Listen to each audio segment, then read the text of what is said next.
Have you ever noticed how worry tricks you? It feels like you're making progress, but in reality, you're standing still, like walking on a treadmill that never moves you forward. Your mind spins, your chest tightens, and you keep replaying the same scene in your head, thinking that if you turn it over enough times, the answer will appear. But instead of finding a way out, you sink deeper. It's like standing in wet cement. The more you shuffle, the heavier it gets, until you can barely move at all. And yet, somewhere inside, there's this faint voice whispering, "What if you stopped fighting for a moment? What if all this gripping, forcing, and controlling is the very thing keeping the solution from reaching you? What if life is not asking you to carry the entire weight of the problem, but to shift the way you're holding it?" I know, letting go sounds dangerous. We think if we stop worrying, we'll lose control completely. But here's the truth. Worry is not control. Worry is a spotlight that only shows you the problem. Control comes from clarity, and clarity is born in calm. And that calm, it doesn't arrive by accident. It arrives when you create space. Space for something greater than your overthinking to step in and rearrange things in ways you couldn't design yourself.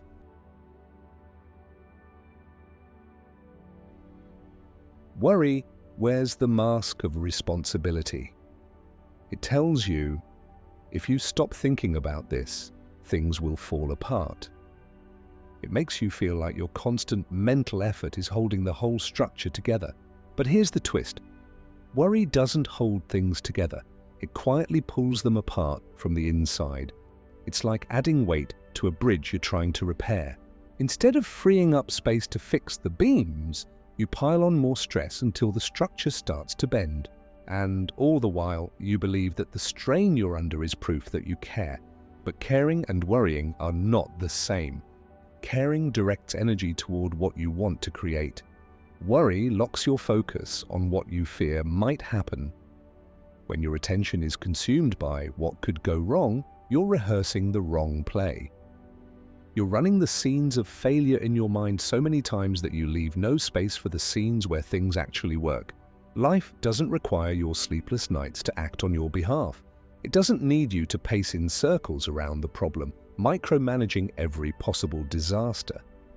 What it needs is your readiness, your willingness to take the next step, even if you can't yet see the full staircase. Worry narrows your vision to the size of the problem. Trust opens it to the size of the possibilities. And possibilities don't grow in the same soil as fear.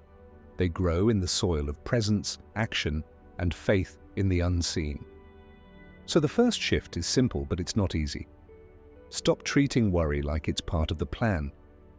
Worry isn't a building block, it's corrosion. And if you want your foundation to hold, you have to stop letting it eat away at the structure before it's even finished. Here's something we often forget when we're stuck in that loop of overthinking. You're not the only one working on this. Life itself is in motion even when you can't see it. It's already shifting pieces on the board, connecting dots you don't even know exist yet. Think of yourself as the architect and life as the master builder. Your role is to design the vision, choose the materials, and start laying the groundwork. Life's role is to bring in the workers, deliver the resources, and handle the things you can't reach on your own. But here's the catch.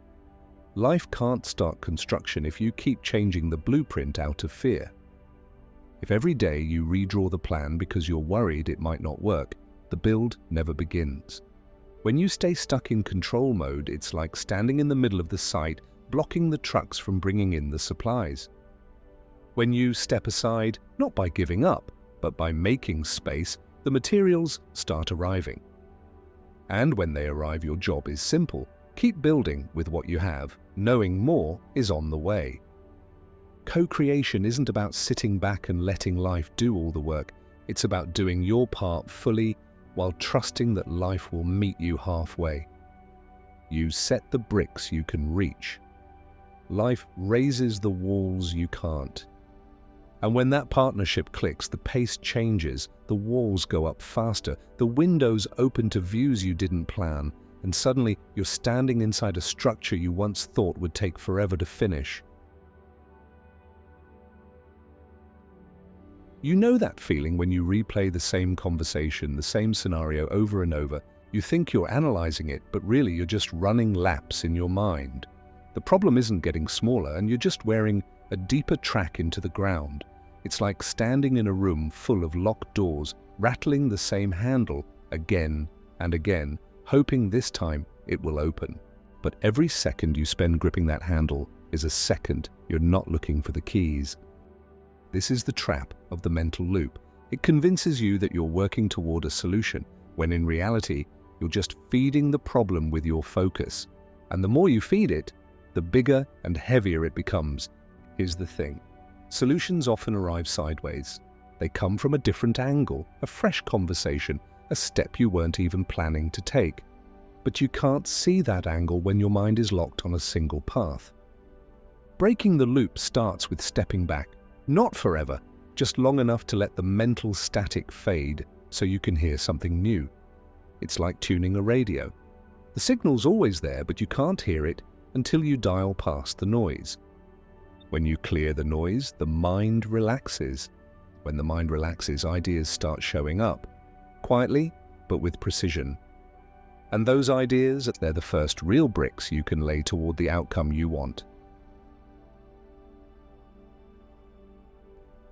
Trust isn't sitting back with your arms crossed, waiting for something to happen. Real trust moves. It takes the step, even when the whole path isn't lit. It starts the project without having every detail figured out. Think about a bridge being built over a foggy valley. You can't see the other side yet, but you keep laying planks one after another because you know the structure will reach where it's meant to. That's what active trust looks like. Building into the unknown with confidence that the pieces will connect. Worry demands proof before it moves. Trust moves and lets the proof appear along the way. And this isn't about blind optimism, it's about choosing to act from possibility instead of fear. Fear says, what if it falls apart? Trust says, what if it comes together better than I imagined? When you act from that space, you send a signal, not just to yourself, but to life itself, that you're ready for what you've been asking for. And life responds to readiness faster than it responds to worry. Every honest action you take in trust becomes part of the structure you're building. You might not see the roof yet, but every wall, every beam, every window frame is a declaration. I believe this will stand. And here's the beautiful part. Once trust becomes a habit, fear has less room to breathe. You stop asking, what if it doesn't work? And start asking, what's my next step? Every strong structure has a rhythm to its build. Lay the bricks too soon and the foundation cracks. Pour the concrete too quickly and it never sets right. Life works the same way. There's a sequence to breakthroughs that no clock can measure. And while worry wants everything now, timing works on a deeper logic, one that protects you as much as it provides for you. Think about planting a seed. You don't stand over it yelling for it to grow. You water it, protect it, and give it space to do the hidden work under the soil. Then, almost overnight, it breaks through the surface. Not because you forced it, but because it was ready. Delays are not denials, they're preparation seasons. During that pause, life is lining up the right people, resources, and openings, so that when things move, they move without strain. And it's not just the outer world that's getting ready, it's you.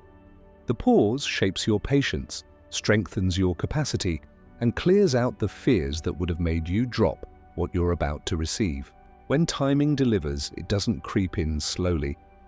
It arrives like a door, swinging open so wide you wonder how it was ever closed. And you'll realize in that moment that every so-called delay was part of the design. When worry knocks, most people open the door without thinking. They invite it in, let it sit at the head of the table, and then wonder why the whole room feels heavy. But you get to choose who sits in that seat. And the replacement for worry isn't passivity, It's a deliberate posture you return to every day. It starts with focus, not the kind that stares at the problem until it blurs, but the kind that keeps your attention on what strengthens you. Clear choices, clean boundaries, small, steady actions toward what you want to build. Add gratitude to that focus. Gratitude shifts your lens from what's missing to what's working. And when your mind is tuned to what's already good, it becomes easier to trust that more good is on the way. Then keep moving, not in panic, not in haste, but in steady, honest steps. One brick a day builds a wall. One wall a week builds a room. And before you know it, you're walking through a space that started as nothing but an idea in your mind. Worry keeps you circling the same ground. Focus, gratitude, and action move you forward, even if the progress is quiet at first. And here's the thing, that quiet progress sends a message. It says, I'm ready, I'm prepared, I'm in position.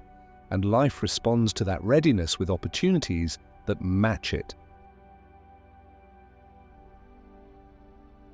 Worry has a way of convincing you that it's protecting you, when in truth, it's been standing between you and the very thing you've been asking for. It narrows your vision, tightens your grip, and keeps you locked in the cycle you're desperate to escape.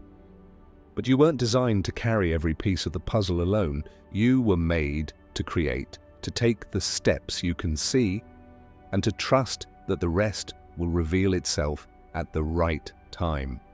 So you choose differently. You stop feeding the storm with your attention and start building in the calm. Each decision, each breath, becomes a quiet agreement with life. I will not rehearse disaster. I will make room for breakthrough. And that agreement changes you. Your posture shifts, your focus sharpens. Opportunities that once seemed locked begin to open, not because you forced them, but because you finally stood in the space where they could meet you. Faith is no longer just a concept. It's in your actions. It's in the way you prepare for the answer before it arrives. It's in the way you speak about your future as if the blueprint is already approved and the build has already begun. So today, let the weight go. Put your energy where it can grow. Focus on what strengthens you. Trust the timing and keep building, because the impossible isn't something you chase. It's something that rises up to meet you when you're in position to receive it.